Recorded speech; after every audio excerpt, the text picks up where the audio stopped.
Once upon a time, there was a little girl. Once her rich father married an evil stepmother. She settled in the house with her 2 daughters. Their faces were beautiful and white, but their hearts were evil and cruel. And then came a difficult time for the poor girl. From morning until late in the evening, they forced her to do dirty work, carry water, heat the stove, cook food, wash dishes, and do laundry. And besides, the half-sisters did their best to upset her as much as possible. They mocked her, poured peas and wheat into the ashes, and she had to sit and pick them out. In the evening, when she was tired of work, she had to go to bed not in bed, but on the floor, next to the stove. And because she was always in ash, dust, and dirty, the sisters called her Cinderella. But then it happened one day that the king started a feast, which was supposed to last for 3 whole days, and called all the beautiful girls of the country to the holiday so that his son could choose a bride for himself. When the 2 named sisters learned that they, too, could come to the feast, they instantly began to dress up and preen. Cinderella also wanted to go dancing, but her stepmother did not let her go, because she had no dress or shoes, and she was dirty. And then the evil stepmother poured a bowl of wheat into the ashes and said that if Cinderella collected it in 2 hours, then she could go with her sisters. Cinderella went out into the garden and cried. And then 2 white doves flew in, followed by a whole flock of different birds. They swooped down on the ash and began to peck, and so they chose all the grains in a bowl. In less than an hour, they finished their work, and everyone flew back. Cinderella brought a bowl to her stepmother, began to rejoice, thinking that she could go to the feast. But her stepmother would not let her in any way. She turned her back on Cinderella and hurried with her 2 daughters to the ball. When there was no one left at home, Cinderella sat down on the floor and cried with grief. And then 2 white doves flew in, followed by a whole flock of different birds, and they threw off their dress and shoes shiny and all in gold. She quickly put on this dress and came to the bride. They saw her stepsisters and stepmother and thought that it must be some strange princess, she was so beautiful in her golden dress. It never occurred to them that it was Cinderella. The prince came out to meet her, took her hand, and they began to dance. And he liked Cinderella so much that he did not want to dance with any other girl. She danced until the evening and wanted to return home, but the prince asked her to see her off. He wanted to know whose beautiful girl this is, and where she lives. But Cinderella ran away from him and climbed onto the dovecot. The prince ordered to destroy the dovecot, but there was no one in it. And nowhere near could he find his beautiful stranger. No one could have guessed that Cinderella was rescued by pigeons that took her home. The prince was upset and went to the palace with his head down. And suddenly he saw a shoe, lifted it up. It was so small and elegant and all of pure gold. The prince guessed that when Cinderella ran away from him, the shoe from her left foot remained on one of the steps. The prince was delighted and ordered to find the mistress of this shoe, and to whom it suits he will marry that one. The parents returned from the ball. They saw that Cinderella was asleep in her shirt on ash, and a dim light was on by the stove.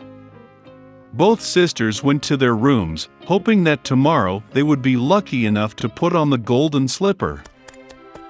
The next day, the prince came to their house, and said that everyone who wants to try on the shoe of his future wife should come out.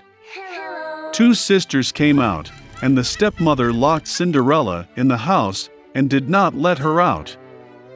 The older sister tried it on a small shoe. The younger sister tried it on the shoe as great. The prince was about to leave, but Cinderella climbed out of the window and ran out to him. And she put on a shoe, and it just fit her. The prince looked into her eyes and recognized in her the very beautiful girl with whom he danced.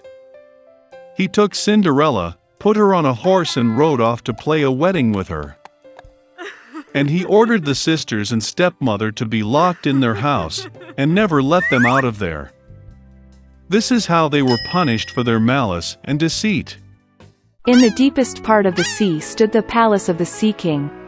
And he had 6 daughters. They played in the garden all day long. Unlike the other princesses, the youngest was quiet and brooding. And her name was the Little Mermaid.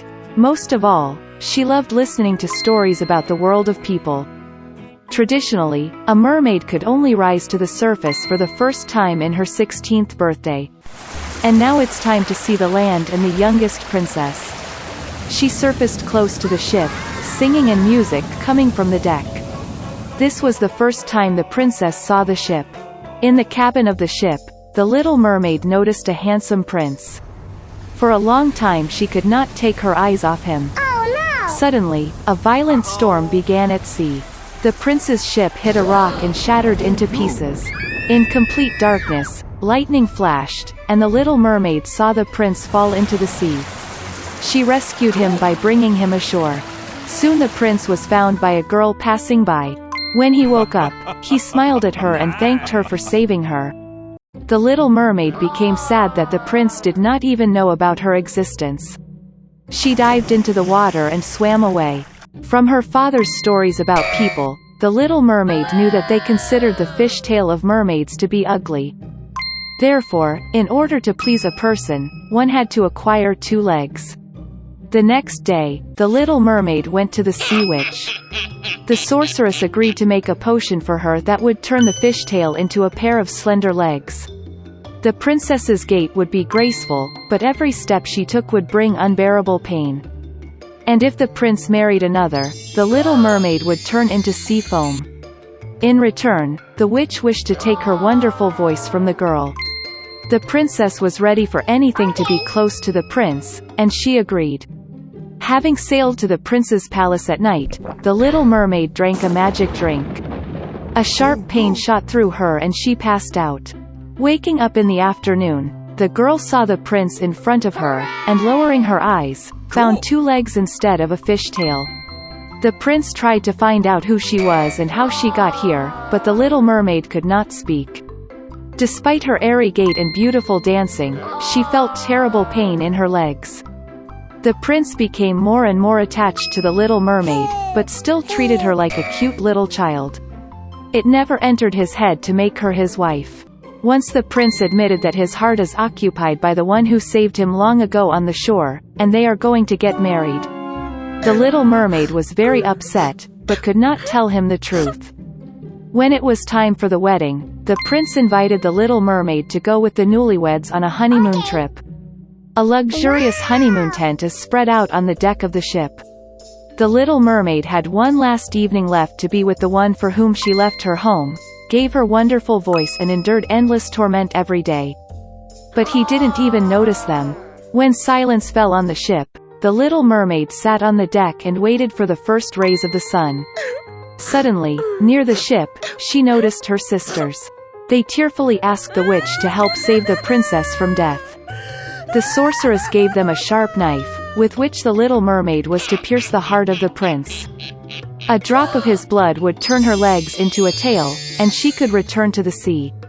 The Little Mermaid looked into the tent, and saw there a sleeping couple in love.